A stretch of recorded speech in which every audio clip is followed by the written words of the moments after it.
Sapevi che ci sono due Bohème? Milano, 19 marzo 1893. Al tavolo di un bar stanno seduti due uomini, uno di fronte all'altro, e si guardano in cagnesco. Sono due compositori, Leoncavallo e Puccini.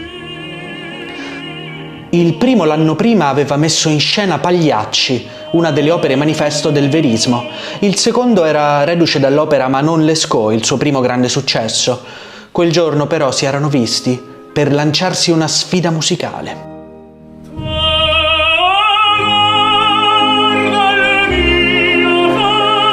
Ciao, io sono Francesco e sul mio canale parlo di musica classica e antica.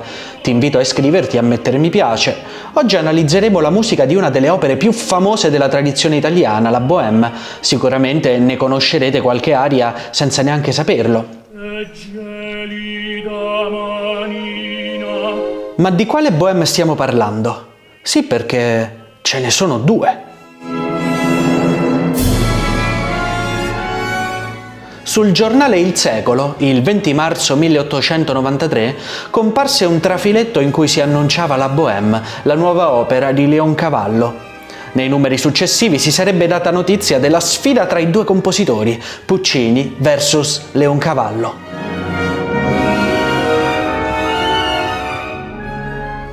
I due erano al lavoro sulla stessa opera, la Bohème, tratta dal romanzo di Henri Murger, Scènes de la vie de Bohème. Puccini si difese in una lettera inviata al Corriere della Sera qualche giorno dopo. Del resto, cosa importa al maestro Leoncavallo di questo? Egli musichi, io musicherò. Il pubblico giudicherà. Cominciò così la sfida tra i due compositori, all'opera sullo stesso soggetto, la Bohème. L'opera di Puccini ci racconta le vite instabili di alcuni bohemiens e la musica sottolinea questa instabilità attraverso l'armonia. L'opera si apre con un accordo instabile di dominante settima, un accordo che crea un'atmosfera sospesa.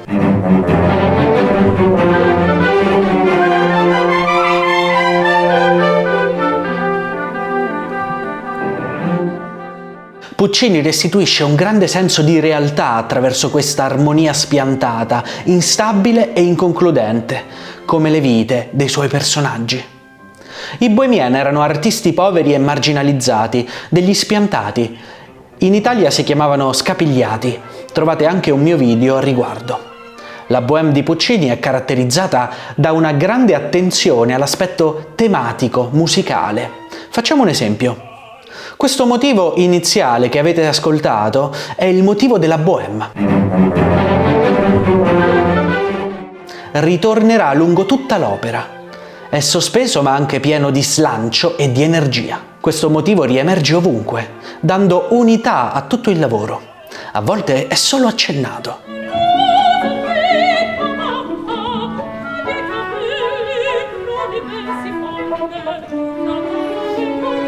Lo ritroviamo anche nel quadro terzo, intonato dall'oboe.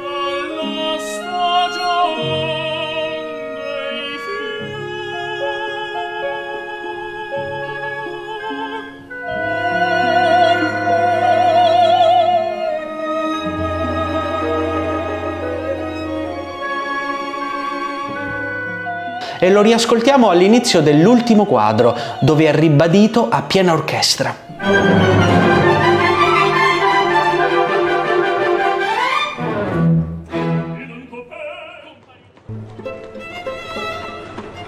Presto si diffuse la notizia che Leoncavallo si era recato a Parigi per studiare i luoghi dell'opera. Puccini invece era ancora in Italia.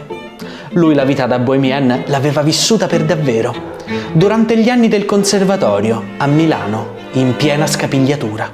Durante la gestazione dell'opera, Puccini, a Torre del Lago, aveva fondato insieme a una comune di pittori un club. Gli amici di Puccini alla fine decisero di chiamarlo Club La Bohème, in onore dell'opera che il maestro andava scrivendo. Famoso è rimasto il ringraziamento di Puccini. Vi ringrazio in nome della figlia che con paterna cura custodisco ancora nel cuore e nel cervello.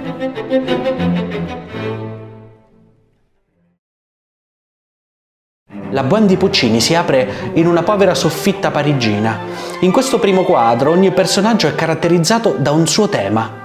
Rodolfo lo annuncia cantando Nei cieli bigi. Nei cieli bigi, guardo fumar dai mille comignoli di Parigi, che pensa a quel poltrone, un vecchio marinetto ingannatore.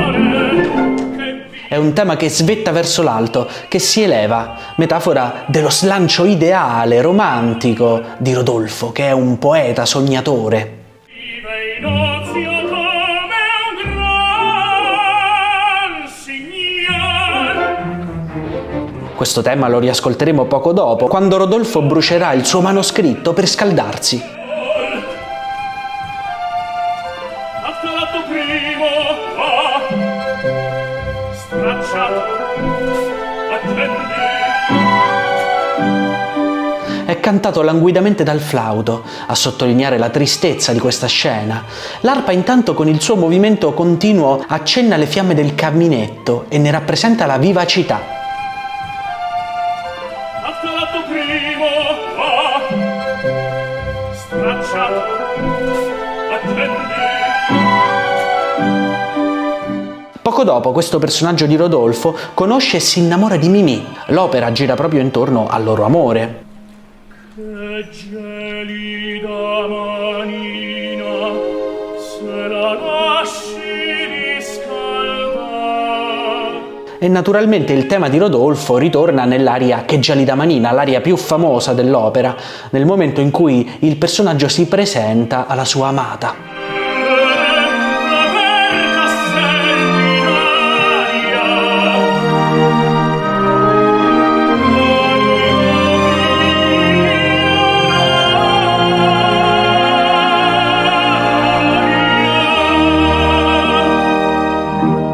Ascoltate invece l'inizio dell'aria di Mimì.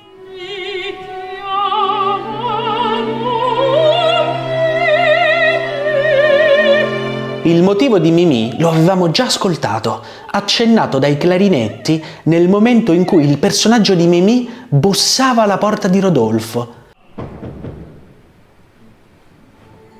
Chi è là? Una donna. Di grazia, mi si è spento il lume. Ecco.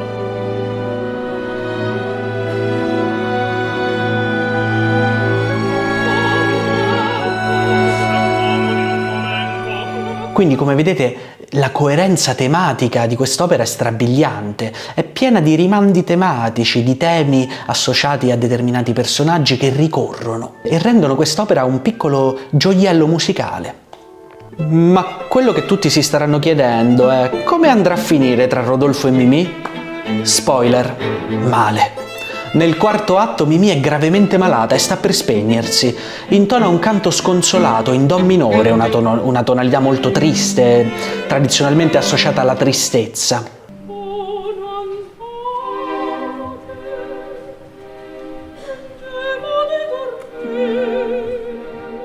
Questo canto è una sorta di basso di lamento, la musica scende sempre più in basso, metafora del lento afflosciarsi di Mimì e delle sue ultime energie che si dileguano.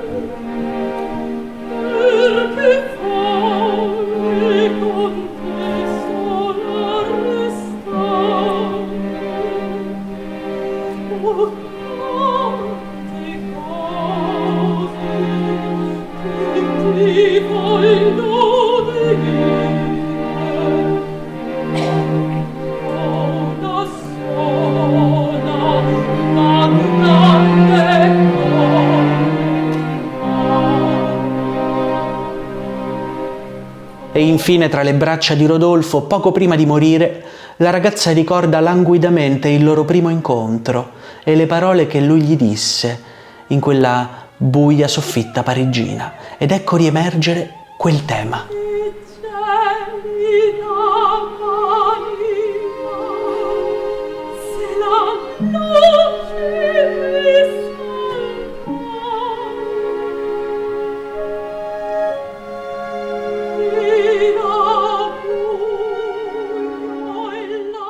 Davvero toccante.